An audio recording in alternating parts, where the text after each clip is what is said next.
Hey there folks, it's Zach Elliott of Feel Free to Argue. And as you can see, I'm finally getting around and hobbling around well enough so that I can get outside and give you all a break from the boring backgrounds of my messy basement. Um, it's a real comfort to be back outside myself too. I enjoy it. I enjoy it more than recording videos indoors, even though it's less of a controlled environment. A couple of other things I want to talk to you about, though. The first thing I wanted to do is I've never given any recommendations before, but there are a couple of channels that I think are very underpopulated, and there are a couple of guys who I've been consistently impressed with. They both have excellent, excellent comments all the time, and both of them do interesting, thought-provoking, really probing videos that aren't afraid to challenge root assumptions. The two people that I'm thinking of are NEOTOY and FUNKALUNATIC.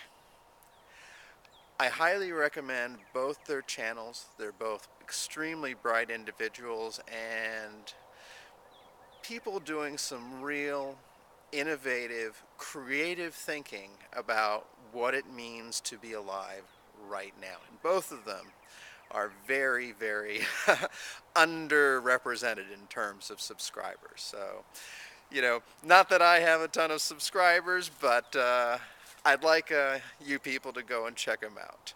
Uh, Aside from that, I wanted to talk a little bit about something I saw Democracy Now! This morning. They were talking a bit about, well, Obama's problems with dealing with the kind of aftermath of Bush's torture regime.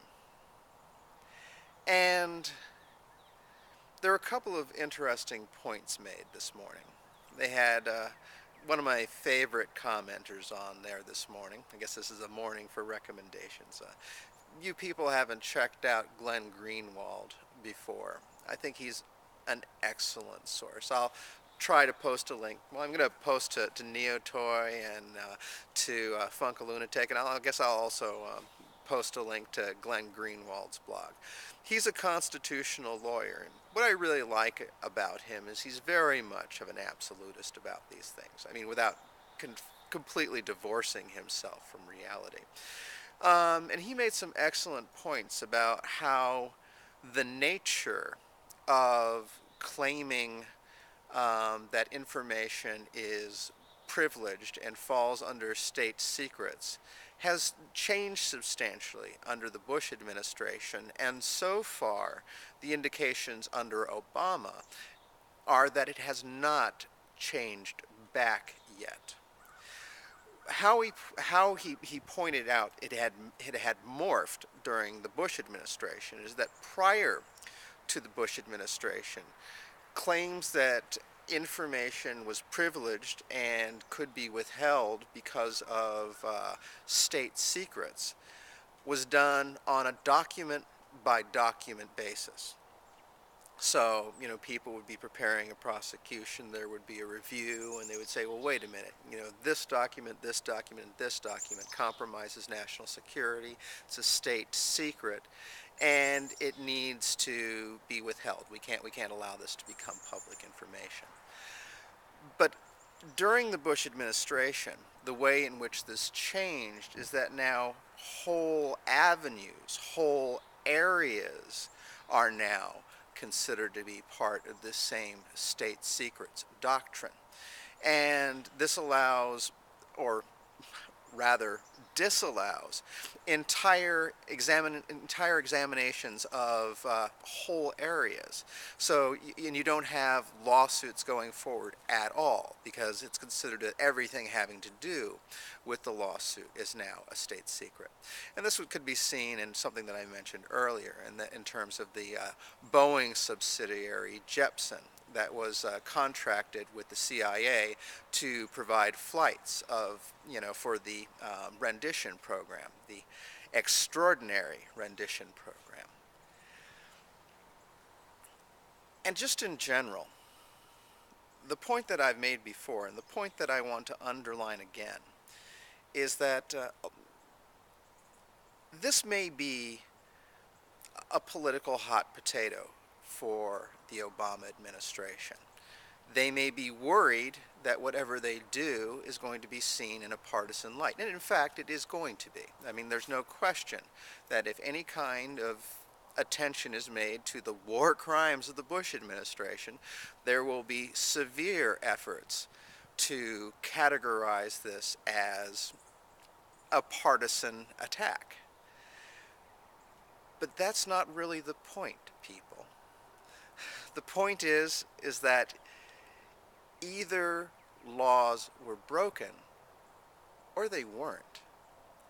And I don't draw any kind of distinction between covering up the heinous crimes of the Bush administration and a murderer standing over the body of someone that he's just murdered saying, let's all look forward. I know I killed this person, but that's in the past.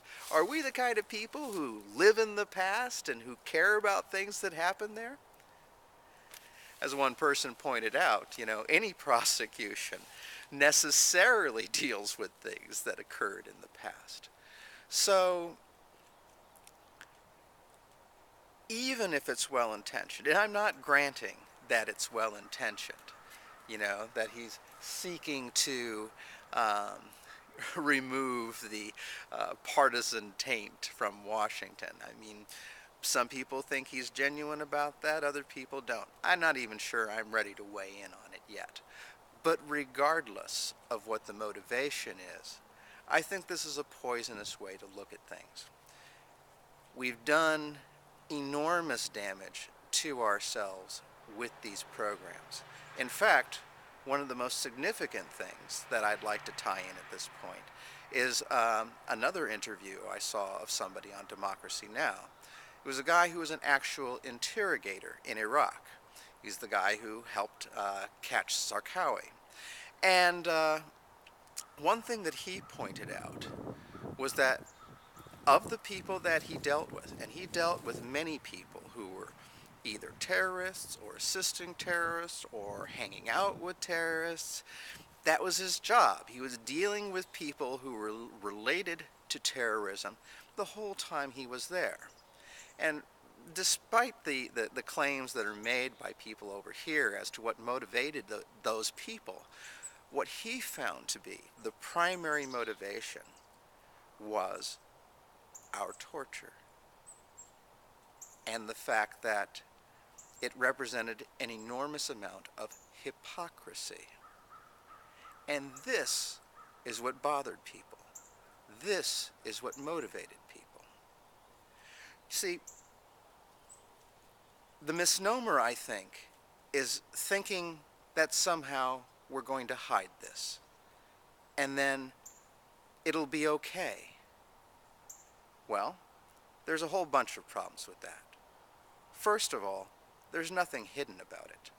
If you look at Dar Jamal's writings about Iraq, when he arrived there very early in the U.S. occupation, he saw evidence that people knew that torture was going on all around him.